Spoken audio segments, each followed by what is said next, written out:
Presenting the classics of Sam P. Chaladurai. Sam P. Chaladurai அவர்களின் போதனை களஞ்சியத்திலிருந்து.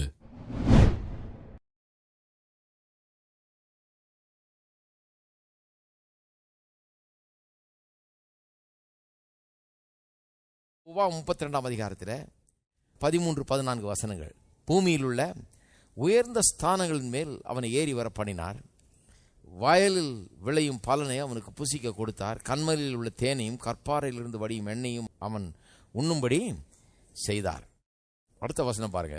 பசுவின் வெண்ணெயையும் ஆட்டின் பாலையும் பாசானில் மேயும் ஆட்டுக்குட்டிகள், ஆட்டுக்கடாக்கள், வெள்ளாட்டுக்கடாக்கள் இவர்களுடைய கொழுப்பையும் கொழுமையான கோதுமையும் இரத்தம் போன்ற சுயமான திராட்சை ரசத்தையும் சாப்பிட்டாய்.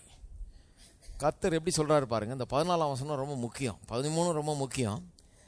விளையாத இடத்துல, கற்பாறையா இருக்கிற இடத்துல கூட தேன் உண்டாகும்படியாக, அங்கே பூக்கள் உண்டாக, அங்கே தேன் உண்டாகி, அங்கே எல்லாம் எண்ணெய் உண்டாகி, அங்கே ஒலிவ மரம் வளர்ந்து அங்கே எண்ணெய் உண்டாகிறதுக்கு கர்த்தர் வழி பண்ணுறாராம்.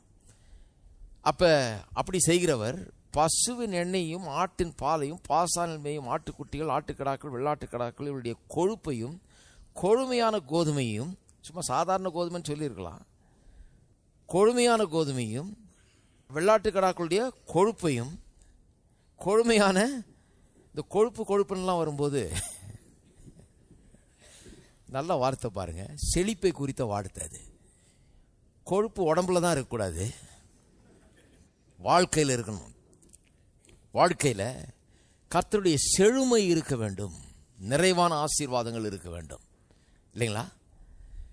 கர்த்தருடைய நிறைவான ஆசீர்வாதங்கள் நம்முடைய வாழ்க்கையை நிரப்ப வேண்டும். கர்த்தர் கொழுப்பெல்லாம் வெட்டி எடுத்துட்டு, நல்ல பகுதியெல்லாம் எடுத்துட்டு, நல்ல ருசியானதெல்லாம் எடுத்துட்டு, வெறும் ஒன்றும் இல்லாத சக்கையை நமக்கு போடுறவர் அல்ல, தண்ணி கலந்த பாலை கொடுக்குறவர் அல்ல.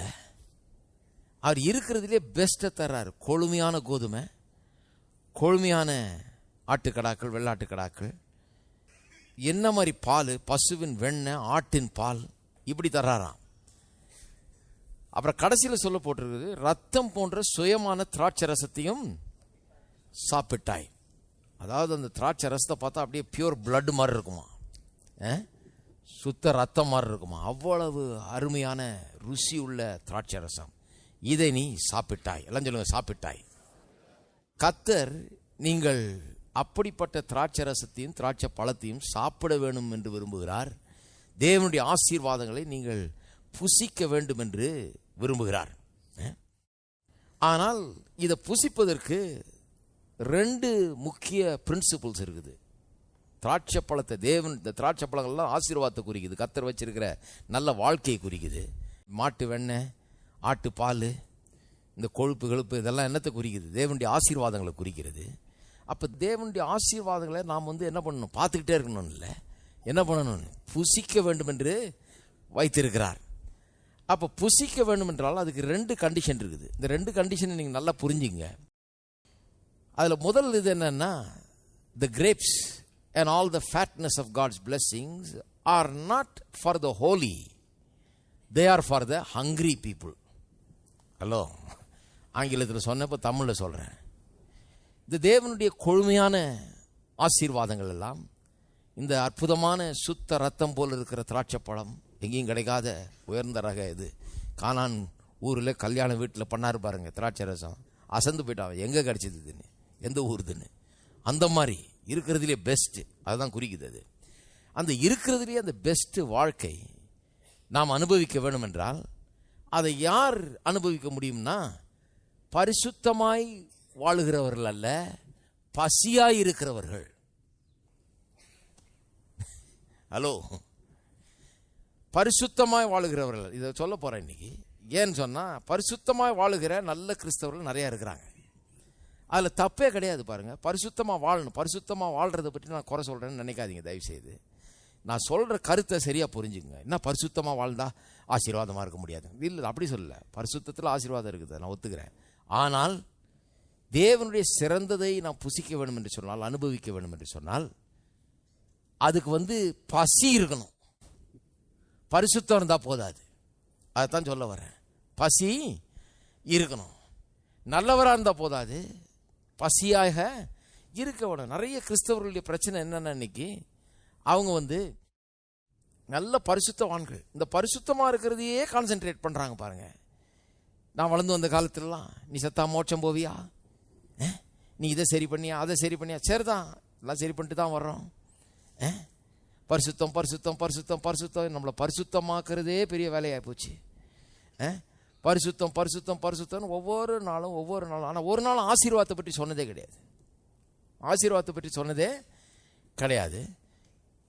ஆகவே எங்களுக்குள்ள கடவுளுடைய ஆசீர்வாதத்தை நாங்கள் பெற்று அனுபவிக்க வேண்டும் என்கிற ஒரு பசியோ ஒரு ஆப்பிடைட் ஏற்படுத்தினதே கிடையாது. நான் கடவுளுடைய ஆசீர்வாதத்தில் வாழ வேண்டும். கர்த்தர் என்னை உயர்த்துவார், என்னை ஆசீர்வதிப்பார், என்னை தூக்குவார். நான் இருக்கிற இந்த தாழ்வான நிலையிலிருந்து, ஒன்றில்லாத நிலையிலிருந்து கர்த்தர் என்னை தூக்கி என்னை ஆசீர்வதிப்பார், என் வாழ்க்கையை மாற்றுவார், என் குடும்பத்தை மாற்றுவார், எங்களுக்கு நல்ல காலம் பிறக்கும், நல்ல காரியங்கள் எங்களுடைய வாழ்க்கையில் நடக்கும் அப்படின்னு சொன்னதே கிடையாது. பாருங்கள், நான் படிக்கலான்னு போனப்போ, வெளிநாட்டுக்கு போனப்போ, அங்கே ஒருத்தர் ஓரல் ராபர்ட்ஸ்னு ஒருத்தர் பிரசங்கம் பண்ணுவார் பாருங்கள். அவர் டிவியில் வந்த உடனே நான் உலகத்திலே கேட்டலாத வார்த்தையெல்லாம் சொல்லுவார். அவர் சொல்லுவார், அவர் God is a good God, நம்முடைய தேவன் நல்ல தேவன். அது ஒன்று சொன்னார், அவர்கிட்ட தான் கற்றுக்கிட்டாரு. நல்ல தேவன் நல்ல தேவன் திரும்பி திரும்பி சொல்லுவார். இன்னொன்று ஒன்று சொல்லுவார், அது என்ன சொன்னா, something good is going to happen to யூன்வார். ஏதோ ஒரு நல்லது உனக்கு நடக்க போகிறது அப்படின்பாரு. எனக்கு ரொம்ப பிடிக்காது. டிவியை திறந்த சில பிரசங்க யாருங்க என்ன எந்திரிச்சு நின்றுக்கிட்டு நாம் யோவான் 3ஆம் அதிகாரம் அப்படிதான் பேசிட்டு இருப்பாங்க. இவர் கொஞ்சம் வித்தியாசம் பாருங்க. வந்த உடனே நல்லா டிவியை பார்த்து நல்லா சிரிச்சு சொல்லுவாரு, உனக்கு ஏதோ ஒரு நல்ல காரியம் நடக்க போகிறது. பாருங்க, நம்ம ஊர்ல குடுகுடு ஜோசியெல்லாம் சொல்லிட்டு போறான், அது யாரும் தப்பு சொல்றது இல்லை. இந்த மாட்டுக்கிட்ட கொண்டு வந்து வீட்டுக்கிட்ட நிற்க நல்ல காலம் பிறக்குதுன்னு குடுகுடுன்னு அடிச்சா எல்லாம் போய் வெளியே நின்று கொஞ்சம் கேட்டுட்டு அவனுக்கு கொஞ்சம் சில்லறையும் போட்டு வந்துடுவாங்க. ஆனால் கோயிலில் பிரசங்கியார் உனக்கு நல்ல காலம் பிறக்க போகுதுன்னு சொன்னால், அது என்ன ஒரு வித்தியாசமான பிரசங்கியார் அவர், எங்கேருந்து வந்தார் இவர், சந்தேகமாக இருக்குது எனக்கு. பைபிளில் எங்கே இருக்குது இது? பைபிளில் ஃபுல்லாக இதுதான் இருக்குது. என் கண்ணுக்கு அதுதான் படுது. பைபிளை திறந்தா முதல் பக்கத்துலேருந்து கடைசி பக்கம் வரைக்கும் எனக்கு ஏதோ நல்லது நடக்க போகிறது அப்படிங்கிறது தான் நான் வாசிக்கிறேன். பசுவின் வெண்ணையும் ஆட்டின் பாலையும் பாசானில் மேயும் ஆட்டுக்குட்டிகள் ஆட்டு கடாக்கள் வெள்ளாட்டு கடாக்களுடைய கொழுப்பையும் கொழுமையான கோதுமையும் ரத்தம் போன்ற சுயமான திராட்சை ரசத்தையும் சாப்பிட்டாயின்னு சொல்லி இருக்குது. அவங்களுக்கு அப்படி கொடுத்தவர் இந்த புதிய உடன்படிக்கையின் கீழே ரத்தத்தால் மீட்கப்பட்டு இயேசுவின் ரத்தத்தால் கழுவப்பட்டு தேவனுடைய பிள்ளையாய் தேவனுடைய சுதந்திரனாய் இருக்கிற எனக்கு, தேவனுக்கே வாரிசாய் இருக்கிற எனக்கு, கிறிஸ்துடைய பங்காளியாய் இருக்கிற எனக்கு அதை விட குறைவா தருவாரா? நிச்சயமா எனக்கு அதை விட நல்லதான் கிடைக்கும் என்பதை நான் நம்புகிறேன். பைபிள் அதான் சொல்லியிருக்குது. இந்த 13-14 வசனத்தை சுருக்கமாக ஒரே லைனில் எழுத சொன்னால் இப்படி தான் எழுதுவேன் சொல்லியிருக்கேன் இல்லையா? எங்கள் பைபிள் காலேஜில் இப்படிலாம் எழுத வைப்பாங்க. ஒரு அதிகாரத்தை வாசிட்டு ஒரு லைனில் எழுதுன்பாங்க. அப்போ எனக்கு அது புரியவே இல்லை பாருங்கள், ரொம்ப கஷ்டமாக இருக்கும். இப்போ எனக்கு அது ரொம்ப ஆசையாக இருக்குது. எனக்கு ஒரு சாப்டரையும் ஒரு லைனில் எழுதுனா சிம்பிளாக எழுதிடுவேன் நான். ஏதோ ஒரு நல்லது நமக்கு நடக்க போகிறது, அதான் அது. அந்த சுருக்கம் அதுதான், அது வேற ஒன்றுமே கிடையாது. எல்லாரும் சொல்லுவோம், நல்ல காரியங்கள் எனக்கு என்னுடைய வாழ்க்கையில நடக்க இருக்கிறது. ஏன்னா நீங்க தேவனுடைய பிள்ளைகள். வேற என்ன காரியம் நடக்கும்னு நினைக்கிறீங்க? கடவுள் ஏதாவது திட்டம் வச்சிருக்காரா? எப்போ மண்டையிலே போடலான்னு, எப்போ அவனை சாத்தி கீழே உட்கார வைக்கலான்னு இருக்கிறாரா? ஏதோ கர்த்தர் உங்களுக்கு விரோதியா, சத்ருவா? சிலர் கடவுளை பிசாச மாதிரி ஆக்கிடுறாங்க பாருங்க. தப்பு. கடவுள் உங்களுக்கு எப்படி எப்படியெல்லாம் நல்லது செய்யலான்றது தான் யோசிச்சுக்கிட்டு இருக்கிறாரு. ஒரு உலக தகப்பனை காட்டுறது மிகவும் அதிகமாக உங்களை குறித்து எண்ணி பார்த்து உங்களுக்கு எப்படி எப்படி காரியங்களை செய்யலாம்ங்கிறத எண்ணி பார்க்கறதுலையே அவர் இருக்கிறார். அப்போ நான் பரிசுத்தமாக இருக்கிறதுன்றதுல எனக்கு எந்த ஆட்சேபனையும் கிடையாது. நான் கண்டிப்பாக பரிசுத்தமாக இருக்கணும். பரிசுத்த வாழ்க்கையை நான் விரும்புகிறேன், அதை நாடுகிறேன், அதை போதிக்கிறேன், அதை நிச்சயமாக நம்புகிறேன். நான் அதில் ஒன்றும் சந்தேகமே கிடையாது. ஆனால் என்ன சொல்கிறேன், நிறைய பேர் பரிசுத்த வாழ்க்கையை அடைஞ்சிட்டாங்க, ஆனால் இந்த செழிப்பின் வாழ்க்கையை அடையவே இல்லை. நல்லா கவனிக்கிறீங்களா? அதனால சபைகளில் நிறைய ஏழை பரிசுத்தவான்கள் இருக்கிறாங்க.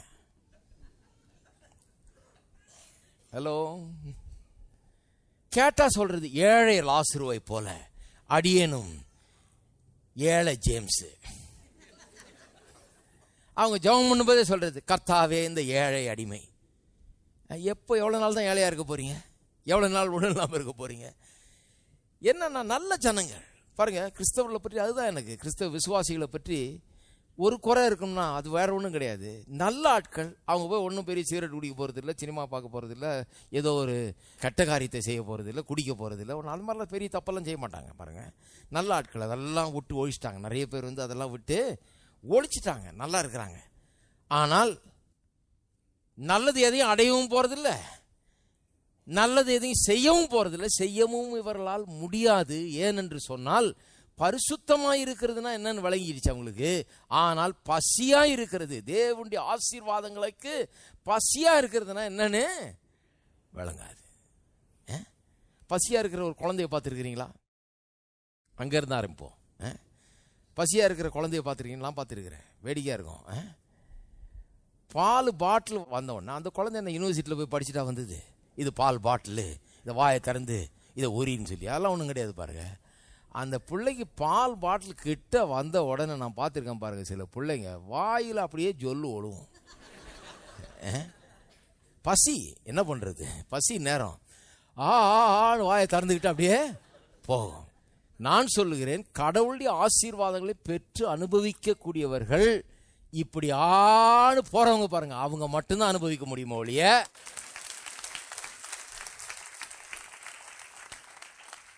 நான் ரொம்ப பரிசுத்தம் பரிசுத்தம்னு பேன்னு உட்காந்துட்டு இருக்கவங்க அனுபவிக்க முடியாது.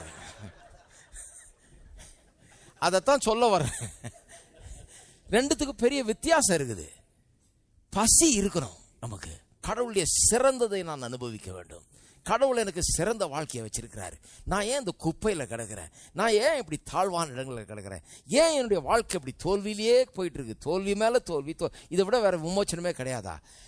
என்னுடைய தேவன் ஜீவனுள்ள தேவனாச்சே, அவர் உயிருள்ள கடவுளாச்சே, அவர் என்னுடைய ஜெபத்தை கேட்கிறவராச்சே, அவரால் கூடாத காரியம் ஒன்றுமில்லையே.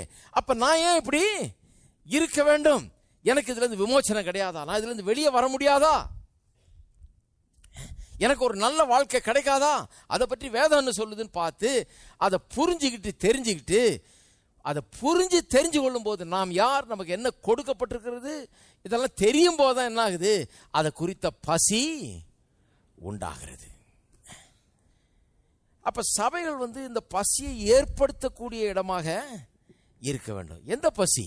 வாழ்க்கையில சிறந்த லெவலுக்கு நம்ம வர வேண்டும், சிறந்த வாழ்க்கை உடையவர்களாய் நாம் இருக்க வேண்டும் என்கிற ஒரு பசியை சபைகள் ஏற்படுத்த வேண்டும் விசுவாசிகளுடைய வாழ்க்கையில. நான் அதை இங்கே ஏற்படுத்துறதுக்காக தான் பிரசங்கம் பண்றேன். பரிசுத்தத்தை பற்றியும் பிரசங்கம் பண்றோம், பரிசுத்தமா இருக்கணும் தான். ஆனா அதோட நிறுத்திடக்கூடாது. வெறும் பரிசுத்தமா இருந்து பட்னி கிடந்தா என்ன பிரயோஜனம்? வெறும் பரிசுத்தமா கடந்து பிள்ளைகளுக்கு கூட சாப்பாடு வாங்கி கொடுக்க முடியலன்னா என்ன அர்த்தம்? வெறும் பரிசுத்தமா கடந்து ஒரு கோயிலை கட்ட முடியலன்னா அப்புறம் என்ன பண்றது? வெறும் பரிசுத்தமா கடந்து கர்த்தருக்கென்று காரியங்களை நாம் நினைச்சதை செய்ய முடியலன்னா, கர்த்தருடைய காரியங்களை செய்ய முடியலன்னா என்ன பண்றது? மற்றவர்களுக்கு உதவ முடியலன்னா என்ன பிரயோஜனம்? வெறும் பரிசுத்தமா கடந்து இந்த பரிசுத்தத்தில் பெருமைப்படுறதை நிறுத்திட்டு கர்த்தருடைய முழுமையான ஆசீர்வாதங்களை சுதந்திரிச்சு அனுபவிச்சு அதிலே நாம் பெருமைப்பட வேண்டும். கர்த்தர், என் கர்த்தர் எப்படிப்பட்டவர், என்னை எப்படி இருந்தவன், நான் என்னை எடுத்து கழுவி சுத்தமாக்கி என்னை பரிசுத்தமானவனா மாற்றினது மட்டுமல்ல, என்னை எந்த அளவுக்கு இப்போ மாற்றி இருக்கிறார் என்பதை நான் என்ன பண்ணோம், உலகத்துக்கு என்னுடைய வாழ்க்கையின் மூலமாக பிரகடனப்படுத்த வேண்டும். அப்ப யார் அனுபவிக்க போறது கர்த்தருடைய ஆசீர்வாதங்களை? God's grapes of blessings are not just for the holy, they are for the hungry. வெறும் பரிசுத்தமா இருந்தா போதாது, பசியாய் இருக்கிறவர்கள்தான் தேவனுடைய ஆசீர்வாதத்தை அனுபவிக்க முடியும். எப்படிப்பட்ட ஆள் நீங்க? வெறும் பரிசுத்தம் பரிசுத்தம் போயிட்டு இருக்கிறாளா? சந்தோஷம் பரிசுத்தம் அடைஞ்சதுக்கு, அல்லது பரிசுத்தத்துக்கான முயற்சிகளில் ஈடுபடுறது ரொம்ப சந்தோஷம். ஆனா இந்த கர்த்தருடைய சிறந்ததை என்னுடைய வாழ்க்கையில் நான் பெற வேணும், கர்த்தருடைய நோக்கத்தை நான் நிறைவேற்ற வேணும். கர்த்தர் என்ன எப்படி இருக்க விரும்புகிறார்? வாரிசா இருக்க விரும்புகிறார், பங்காளியா இருக்க விரும்புகிறார், அப்படி வாழ விரும்புகிறார். அப்படி நான் வாழ்றேனா அதற்குரிய பசி எனக்கு உண்டா? அதற்குரிய பசி தாகத்தோடு நான் இருக்கிறேனா? கர்த்தருக்காக நான் உயர வேணும். ஏன்னா எங்க அப்பா அப்படி விரும்புகிறார், என் பரலோக தகப்பன் நான் நல்லா இருக்கணும்னு விரும்புகிறாருங்க. உங்க பிள்ளைகள் நல்லா இருந்தா நீங்க விரும்பலையா? எவ்வளோ உயர்றாங்களோ அவ்வளோ பெருமைப்பட்டு கொள்ளுறீங்க, அவ்வளோ அதை விரும்புறீங்க. எவ்வளோ கீழே போறாங்களோ அதை வெறுக்கிறீங்க இல்லையா? உங்களுக்கு மனசே வேதனை ஆகுது அவங்க வந்து உருப்படாமல் போகும்போது இல்லையா? அவங்க நல்லா வரும்போது உங்களுக்கு ரொம்ப சந்தோஷமா இருக்குது. நம்முடைய பரலோக தகப்பனுக்கு அதை விட மோசமாக இருக்குன்னு நினைக்கிறீங்களா நீங்கள்? நான் சொல்லுகிறேன், அதை விட ரொம்ப சந்தோஷப்படுறாரு அவர் நீங்கள் மேலே வரணும்னு. அப்போ கர்த்தருக்காக, கர்த்தருடைய நாம மகிமைக்காக, கர்த்தருடைய பெருமைக்காக, கர்த்தருடைய மகிமைக்காக நான் நல்லா இருக்க வேணும் என்கிற ஒரு பசியை, தாகத்தை நம்முடைய வாழ்க்கையிலே நாம் வளர்த்து கொள்ள வேண்டும். ரொம்ப முக்கியம் பாருங்க. இது இல்லைன்னா சும்மா பரிசுத்தம் பேசி பிரயோஜனம் கிடையாது. நிறைய பரிசுத்த கிறிஸ்தவங்க இருக்கிறாங்க, ஆனால் பசியுள்ள கிறிஸ்தவங்க கிடையாது. ஆகவே எதையும் தேவனுடைய ஆசீர்வாதம், இந்த வெண்ணெய், இந்த பால், இந்த கொழுப்பு, இந்த திராட்சை ரசம் எதுவும் வாயில் பட்டதே கிடையாது. அவங்களுக்கு எதையும் அவங்க அனுபவித்து பார்த்ததே கிடையாது. ஏன்னா இதெல்லாம் அனுபவிக்க முடியும் என்று யாரும் சொன்னதில்லை. அப்படிப்பட்ட பசியோ தாகமோ ஒன்றும் அவங்களுக்கு உண்டானதே கிடையாது. பாருங்க, வேதத்திலே சொல்லியிருக்கு. பரிசேயர் பாருங்க, அவங்களுடைய ஆட்டிடியூடை பாருங்க, பசியே கிடையாது. கடவுளுடைய ஆசீர்வாதங்களை பெறணுன்ற பசி கிடையாது. பாருங்க, ரொம்ப ரிலீஜியஸ் ஃபெல்லோஸ், அப்படியே ரொம்ப மதவாதம் அவங்களுக்கு. என்ன சட்டை போட்டேன், இது இவ்வளோ தூரம் தொங்குதா, அது அவ்வளோ தூரம் வந்துதா, இத்தனை மணிக்கு ஜெபம் பண்ணியா, இத்தனை மணிக்கு உபவாசம் பண்ணியா, எத்தனை மணி நேரம் ஜெபம் பண்ண, எத்தனை நாள் உபவாசம் இருந்த, நீ வாங்கின அரிசியில் தசம் வாங்க கொடுத்தியா, புளியில் தசம் வாங்க, இப்படியே இதுதான் அவங்களுக்கு. அப்படிப்பட்ட ஆட்கள் அவங்க. தசம் வாங்க கொடுக்குறதெல்லாம் கரெக்டு தான், பரிசுத்தமாக இருக்கிறதும் கரெக்டு தான், எல்லாம் கரெக்டு தான். ஆனால் என்ன, அவங்க வெறும் அப்படிப்பட்ட காரியங்களில் போயிட்டாங்க. கடவுளுடைய ஆசீர்வாதங்களை பெற்று அனுபவிக்க வேணும் என்கிற அந்த பசி அவர்களுக்கு இல்லவே இல்லை. அவங்கள சுற்றி அற்புதங்கள் நடக்குது பாருங்கள். இயேசு சோகம் அளிக்கிறார், லாசருவை உயிரோடவே எழுப்புறாரு. இவன் பார்த்து என்ன பண்ணிட்டு போகிறான், கோபமாக போகிறான், இவர் எப்போ கொல்லலான்னு.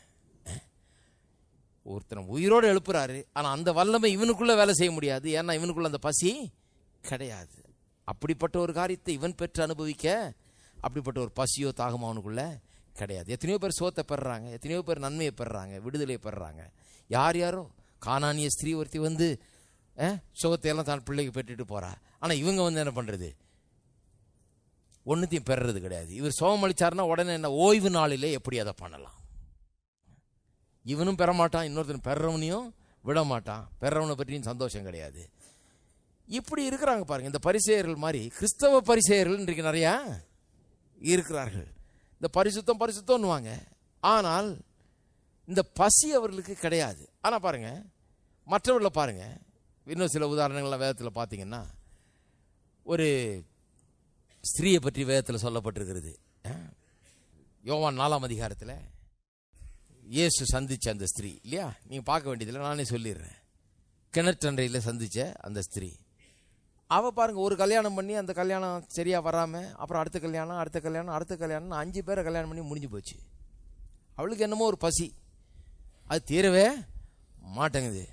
அதனால் ஒருத்தனையாக கல்யாணம் பண்ணி ஒருத்தனையாக வீட்டுக்கு அனுப்பிச்சிட்டா, பேசாமல் போயிட்டு வேணான்னு. திருப்தியே இல்லை வாழ்க்கையில். 6வது ஆளை கல்யாணம் பண்ணாமல் முதல்ல இப்போது வெளிநாட்டு மெத்தட் மாதிரி ட்ரை பண்ணி பார்க்கலான்ட்டு, சும்மா கூட வாழ்ந்து பார்க்கலான்னு சொல்லி சும்மா வாழ்ந்துக்கிட்டு இருக்கிறான் அவனோட. இதுதான் நடக்கிறது சம்பவம். அது சிம்பிளாக சொல்ல போனால் அதுதான் நடந்துகிட்டு இருக்குது. அவனுக்கு என்னென்னா, கல்யாணம்லாம் பண்ணுறதுக்கு முன்னால் போய் அதில் விழுந்துறதுக்கு முன்னாடியே முதல்ல கொஞ்சம் ட்ரை பண்ணி பார்த்துக்கலாம், கொஞ்ச நாள் கூட சேர்ந்து வாழ்ந்து பார்த்தா நமக்கு பிடிக்குதா இல்லையான்னு பார்த்துடலான்னு சொல்லி இவனை வச்சு வாழ்ந்துக்கிட்டு இருக்கிறான். 6வது ஆளை வச்சு இயேசு வர்றாரு. இவன் கிணத்தண்ணியில் தண்ணி அரைச்சிட்டு இருக்கிறாரு, தண்ணி கேட்குறாரு. அவ சொல்கிறா, நீர் யூதர், நான் சமாரியர், நீர் வந்து எப்படி என்கிட்ட தண்ணி கேட்கலாம்? இனம் வேறு, இன வேறுபாடுகள், வெறுப்பு, கசப்பெல்லாம் இருக்குது இவங்களுக்குள்ள. உங்கள் ஜாதிக்காரன் இங்கே வந்து என் தண்ணி கேட்குற அப்படிங்கிறா. அது சொல்கிறாரு, யார் கேட்குறதுன்னு தெரிஞ்சால் நீ என்னிடத்துல கேட்ப, நான் உனக்கு தண்ணி கொடுத்தேன்னா உனக்கு இனிமேல் தாகமே எடுக்காதுன்றாரு. அவன் சொல்கிறா, ஐயோ உங்கள்கிட்ட பக்கெட்டும் இல்லை, இது எங்கள் தாத்தா காலத்து கிணறு, யாக்கோபு வெட்டின கிணறு, இது எங்கள் தாகத்தை தீக்காமல் நீர் கொடுக்குற தண்ணி எங்கள் தாகத்தை தீக்க முடியுமா? உங்கள்கிட்ட பக்கெட் இல்லை, ஒன்றும் இல்லை எடுக்கிறதுக்கு, என்னன்னு கேட்குறா. அப்போ அவர் அப்படியே பேசிக்கிட்டே வரும்போது அவர் சொல்கிறாரு, அந்த கான்வர்சேஷனில் என்ன சொல்கிறாரு, திடீர்னு உன்னுடைய புருஷன் எங்கன்னு கேட்குறாரு. நல்ல கேள்வி. சிலரை கேட்டால் உடனே சொல்லுவாங்க, இந்த மாதிரி கேட்டால் என்னன்னு சொல்லு, எந்த புருஷனை சொல்கிறது? 5 முடிஞ்சு போச்சு, இப்போ 6வது சும்மா ஒரு இதில் எக்ஸ்பெரிமெண்ட்டில் இருக்குது. இப்போது அவர் ரியலாக புருஷன் கிடையாது. புருஷன் எங்கன்னு கேட்ட உடனே அவன் முழிக்கிறா. அப்புறம் இயேசுவே அவள் கதையும் சொல்கிறாரு. கடைசியில் இயேசு தன்னை யார் என்று அவளுக்கு வெளிப்படுத்துகிறார். இயேசு அவள் கண்டடைகிறாள் பாருங்க. இயேசுவை ஏற்றுக்கொள்றாங்க. ஓடி போய் ஊருக்கே சொல்றா இயேசுவை பற்றி. ஊரே வருது, ஊரே வந்து இயேசு சொல்கிறத கேட்கிறது.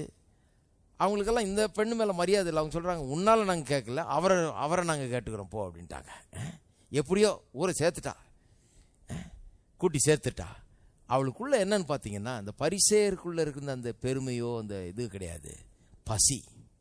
அவளுக்குள்ள ஒரு தாகம், ஒரு பசி உள்ள இருக்கிறது. ஆகவே அவள் பெற்றுக்கொண்டாள். பாருங்க, சகேயுன்ற ஆளை பற்றி கேள்விப்பட்டிருக்கீங்க இல்லையா? வேதத்தில் வாசிக்கிறீங்க. இயேசு வர்றாருன்னு கேள்விப்பட்டு ஒரு அவன் குள்ளம் பாருங்க, ஒரு மரத்து மேலே ஏறி நிற்கிறானாம். ஏறி நின்று இவரை பார்க்கறதுக்காக அவன் பிரயாசப்படுறான். அதான் பசி. பசினா என்ன?